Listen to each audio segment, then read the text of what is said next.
Okay, I'm going to address now colonial American model of marriage. This is our founding fathers.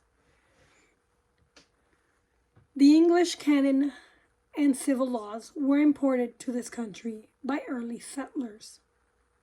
The settlers were aware that problems associated with marriage and divorce were governed by canon law in England and were exclusively within the jurisdiction of the church, ecclesiastical courts. The ecclesiastical courts were governed by canon law. That's God's law. And it was influential in the development of our colonial family law.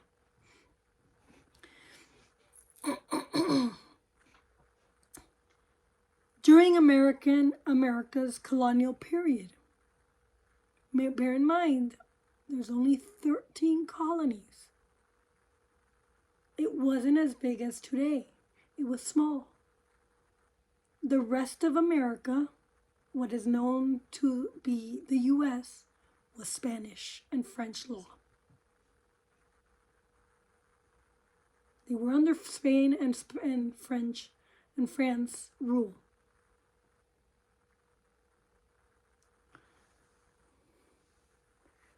Most parents considered marriage a matter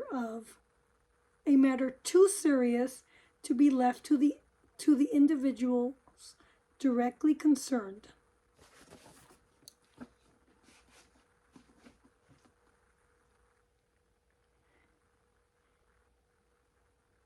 So, as a direct consequence, it was not uncommon for a young man to seek permission from his parents, from the parents of a single young woman before he dated her. Parents have a fundamental right to their kids, and they guide them till they die. The government is also interposing itself on parental rights. Parental rights comes from ecclesiastical law, Catholic theology.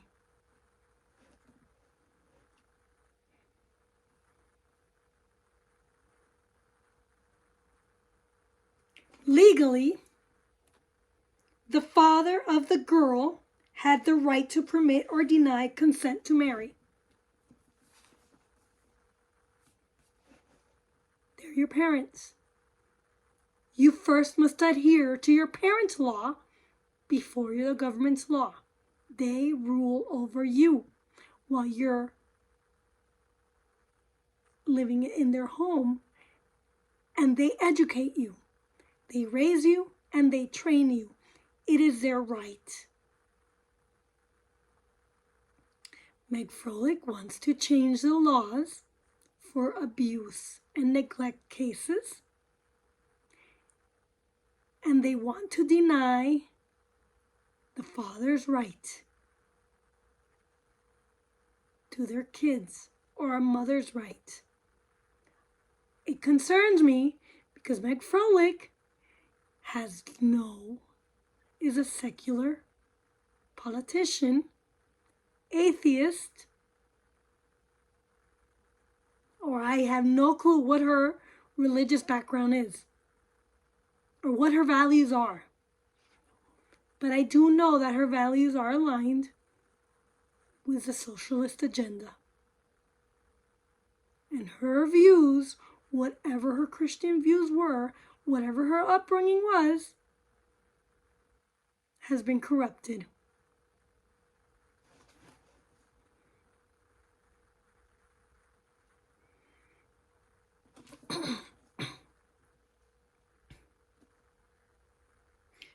Unwanted suitors back then were often discouraged.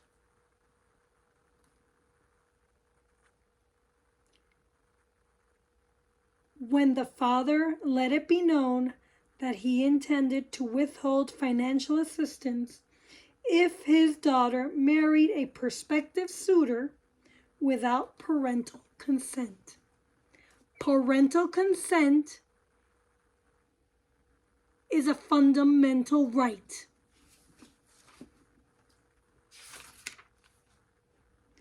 For the most part, when one married in colonial America, the marriage was intended to last forever.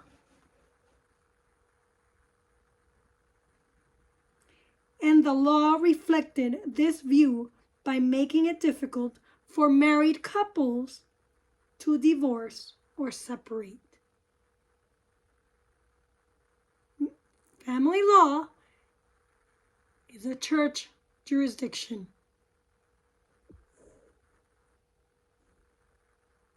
The government may not delve in without the church consent.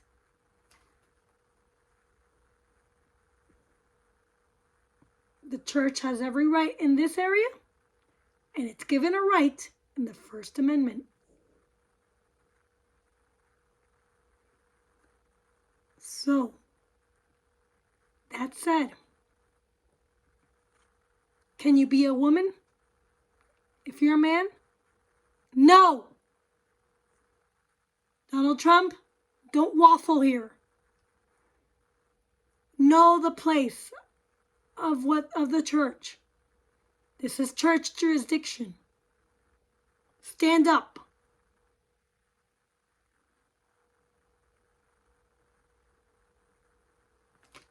For example, to keep marriages secure, husbands were expelled from Connecticut colony if they were estranged from their wives for more than 3 years. Slaves were not allowed to marry back then, legally, in most colonies. In most colonies, not all. Could be all, but not every colony. And marriages between slaves had to be approved and performed by the slave owner.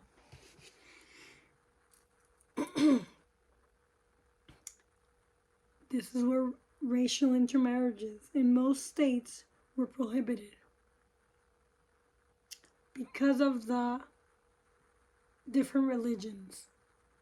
So if you were a Protestant, you often didn't marry a Catholic.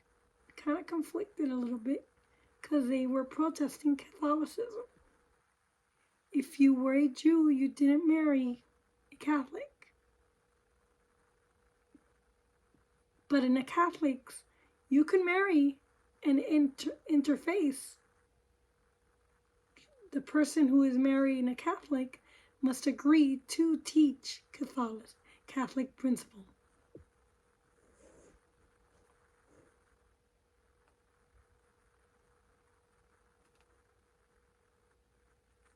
Now, this is where the racism comes in.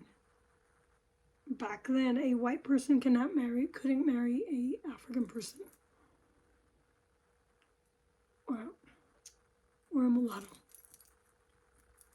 That was prohibited.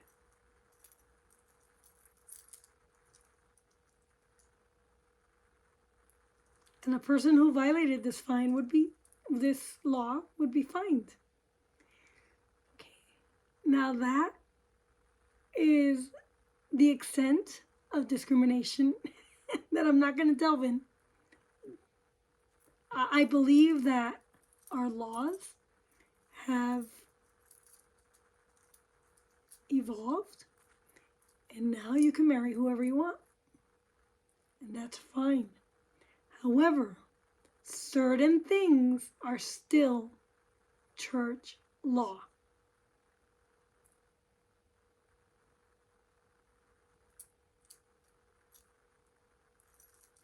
And I'm glad for some of the evolving laws and some of the modern laws that we have against discrimination and racism. However, if you want to get married, marriage is God-centered. It is in the jurisdiction of the church. you cannot change the meaning of what it means to be married. A marriage is between a man and a woman. Period. It doesn't get any more black and white than this.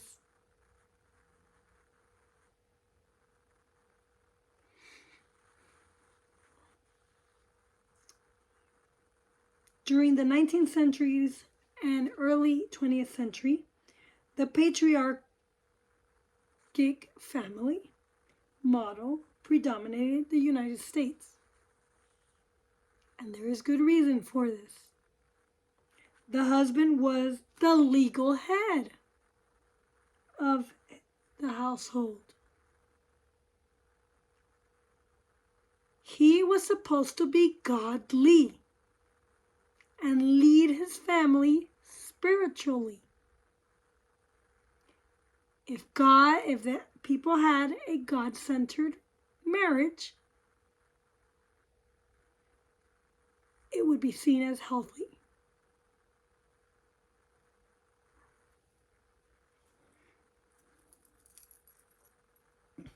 He was responsible for its support and its link to external society.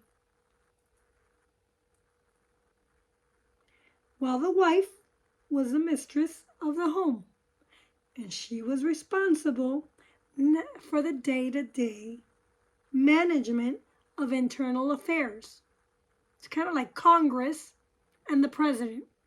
The president is the legal head of America, but Congress is responsible for the internal affairs of this country.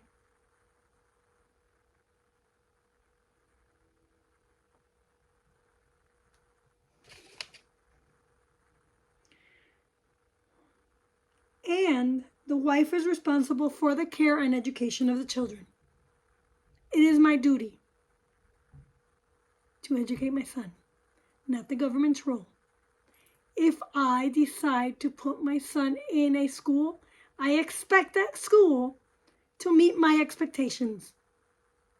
When the school doesn't meet my expectations, it is my right to sue your ass for malpractice. Because you're violating the contract between what you need to provide and what I need to provide.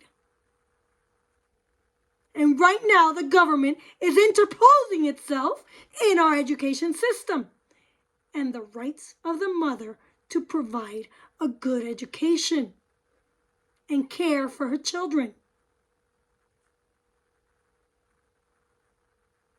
If the husband does his duty and is morally upright and spiritually upright and is a virtuous husband, the family will be healthy.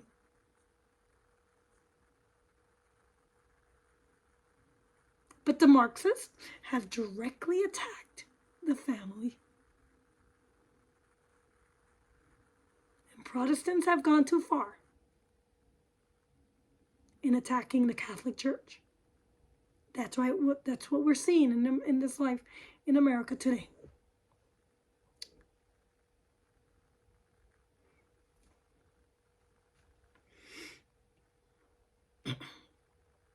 Early decisions reflected the 19th century view that the husband had a lifelong duty to support towards his wife. Therefore, should a divorce occur and the wife not be at fault, an ex-husband was required to provide for her for the rest of her life. See? Women were always taken care of. We didn't need government. Now, government is interposing itself, and we women are facing complications in raising our kids.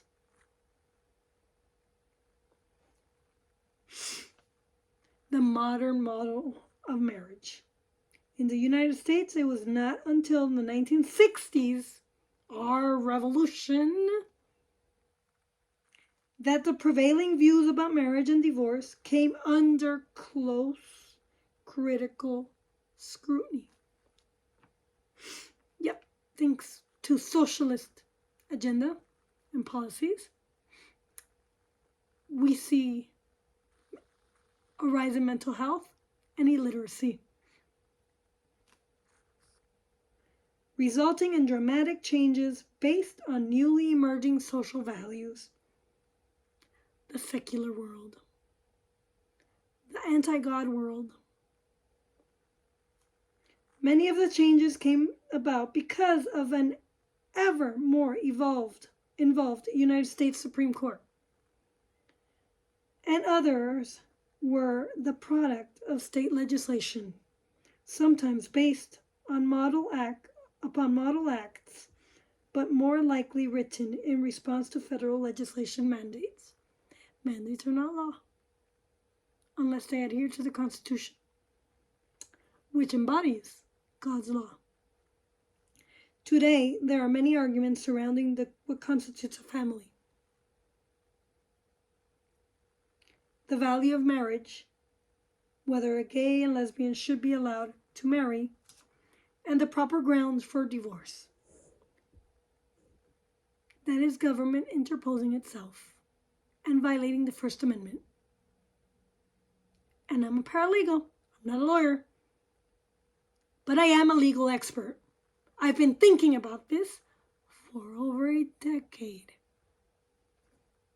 It's my right to share my knowledge, and hopefully you gain wisdom and ideas in how to correct society's ills.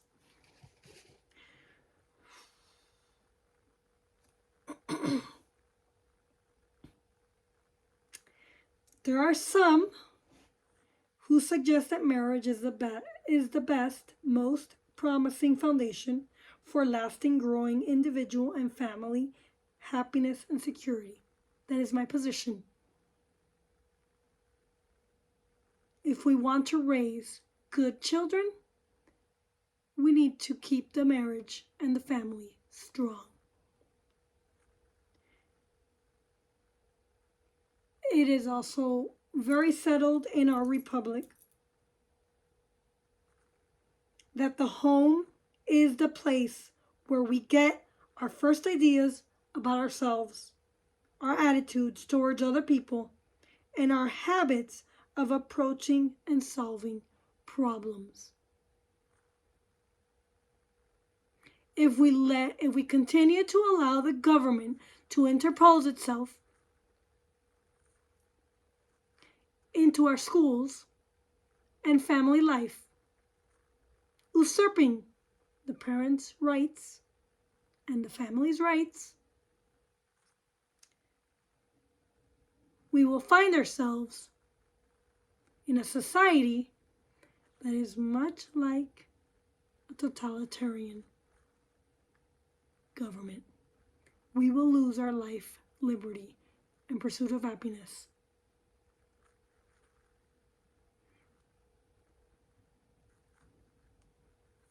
There are some that suggest that for all relevant and appropriate societal purposes, we do not need marriage.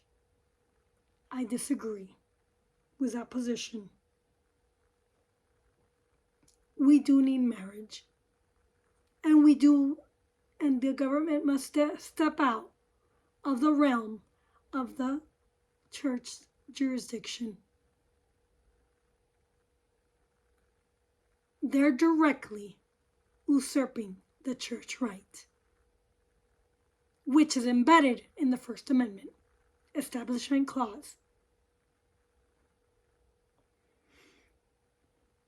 Some professors of law question whether American law should more explicitly institutionalize cohabitation by ending the different treatments of marital and non-marital relationship. I disagree with that professor, thereby making available to cohabit a host of benefits currently available only to those who are married. I disagree. We are seeing problems today because of this view.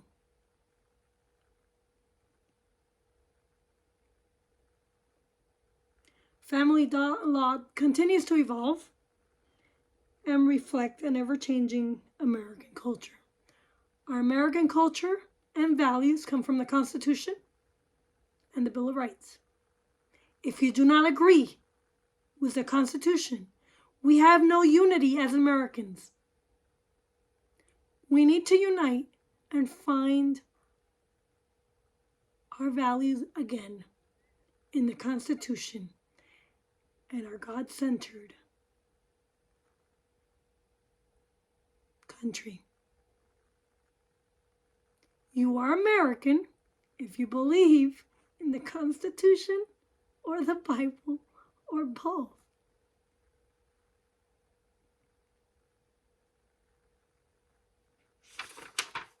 Thank you very much and have a great day. Until next time.